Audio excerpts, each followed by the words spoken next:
Do you want to tell me a little bit about your job? Yeah, so I'm a creative director. Hang on, I need to probably just have some medication really quickly because I can't speak great at the moment. Creative director, CR, it's the CR bit. That's my kind of marker for whether I'm low on medication or not. Couldn't have been something else, could I, that would have just been easier to say. Right, let's try again.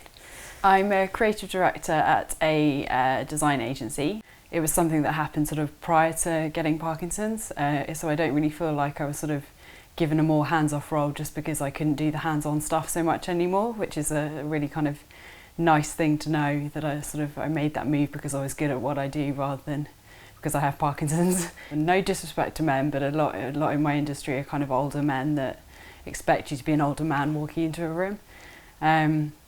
And the minute I start shaking, it looks like it's nerves. It does kind of frustrate me a bit because I want to go in there and I'm confident of my ideas and I'm confident with what I've decided to present. And the minute I start shaking, it looks like it's nerves. I've started actually kind of announcing it when I go into a meeting now. Since I'll say, oh, hi, I'm Emma, I've actually got Parkinson's disease.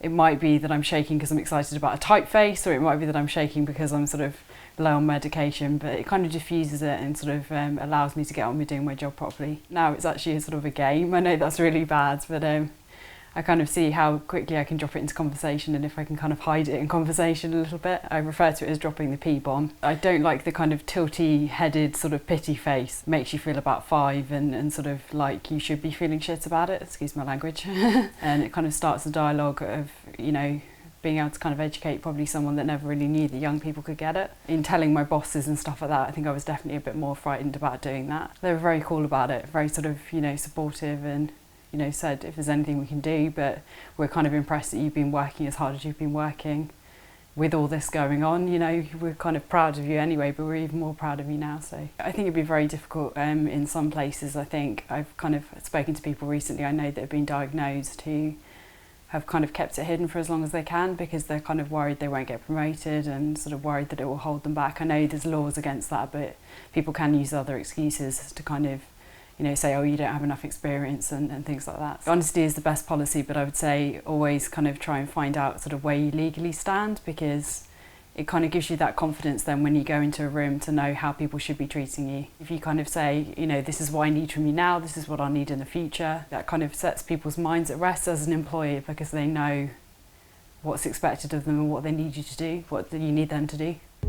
I asked if I could space the 2 days over the week. That break in the middle is quite important so that I can keep going. I don't want to wear myself out too soon.